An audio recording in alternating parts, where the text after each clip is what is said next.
Anonymous Watch Guy here, and today we've got a field watch shootout. We're going to look at three field watches currently in the collection, three of my favorites, kind of some pros and cons of each watch, some specs, and then kind of what I think is probably the best value for money. Quick wrist check. We're in the Mito Ocean Star today.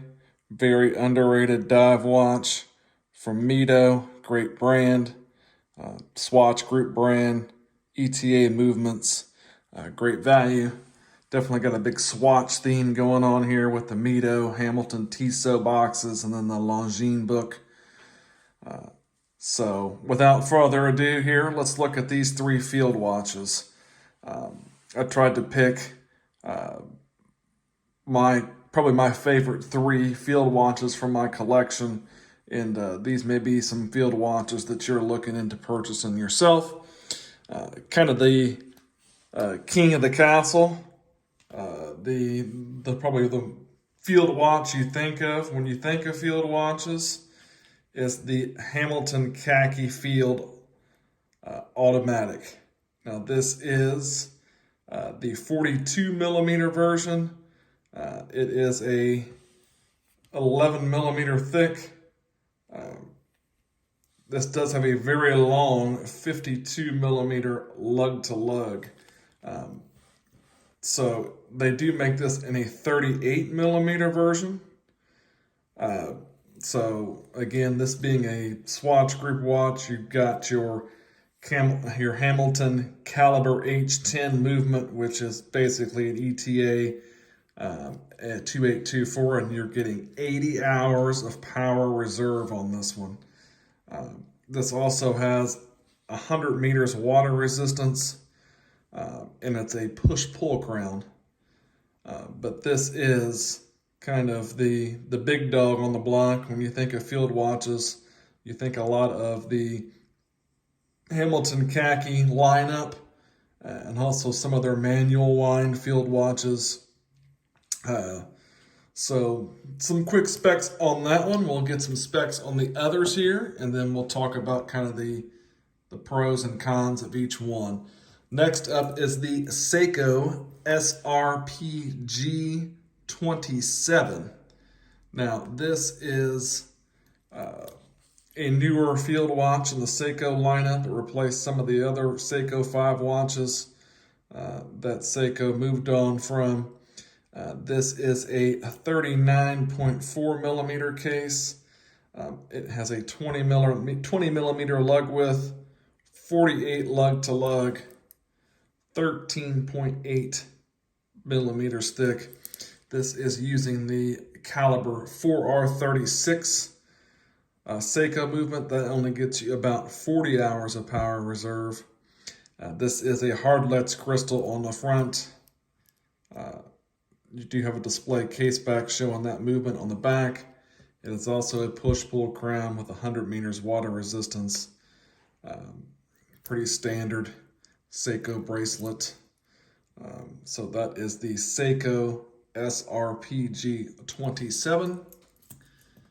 And then the other entry is a micro brand entry here. This one may be the hardest one to get right now.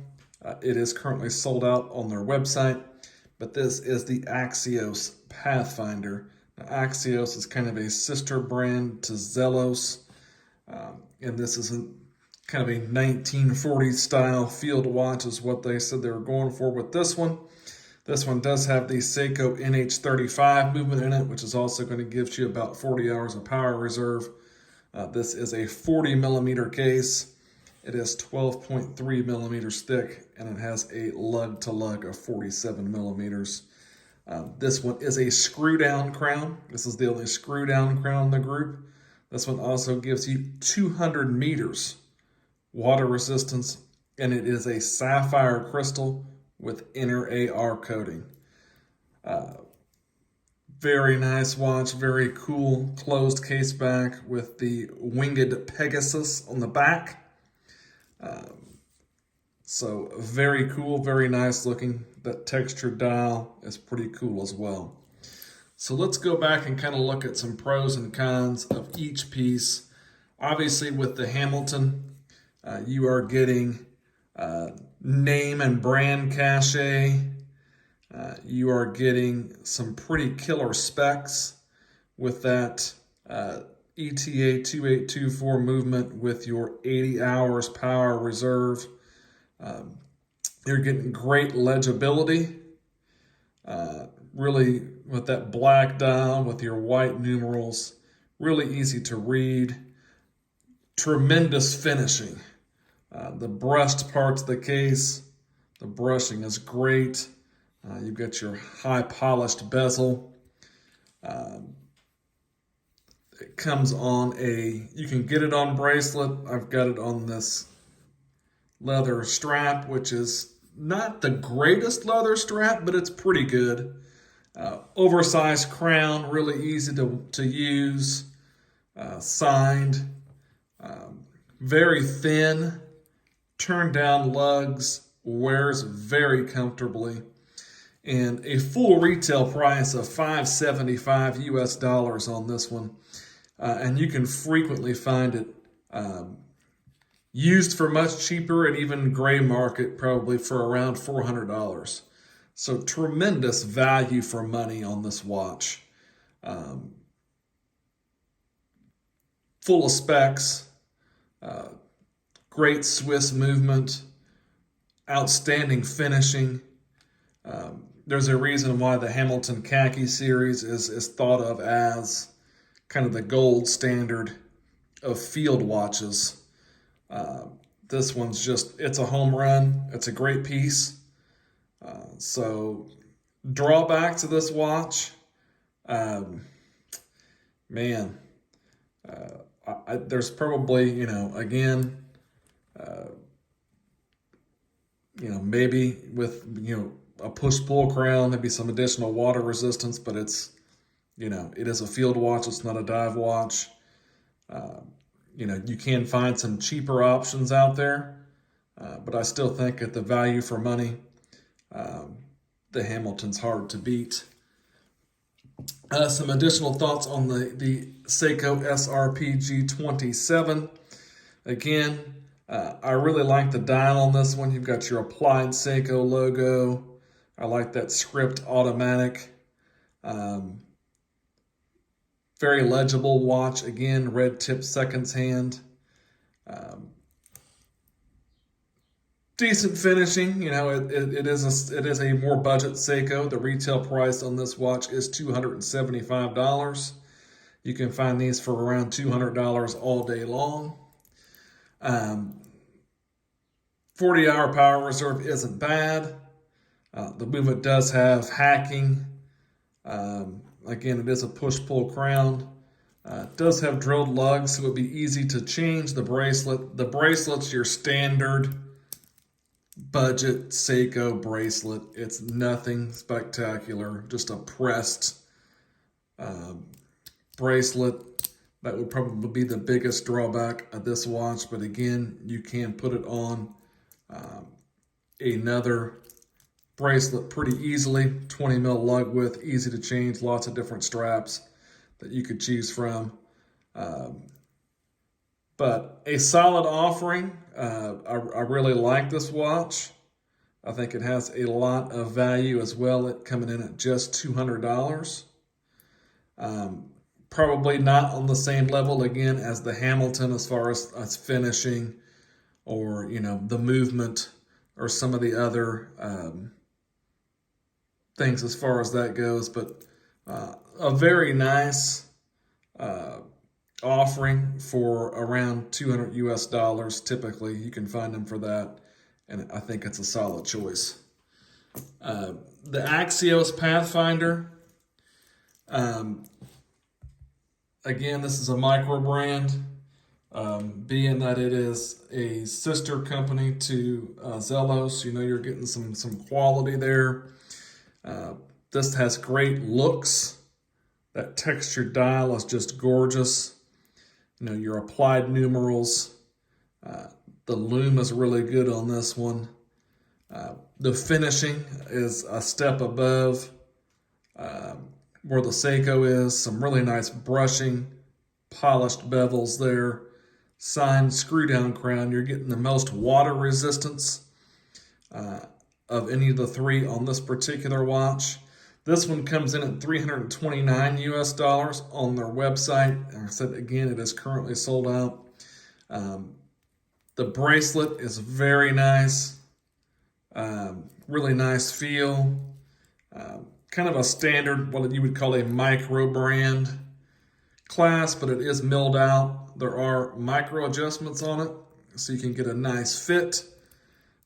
Really like the case back on this one as well. For around $300, I mean, the quality on this one, it's really there.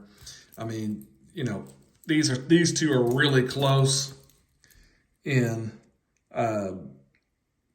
pricing, and when you have them in hand next to one another, you can really tell that the quality of the Axios is on another level from the Seiko. Downside of this watch, it does have an NH35 movement in it, which there's nothing wrong with an NH35 movement, and there's definitely nothing wrong with one at this price point.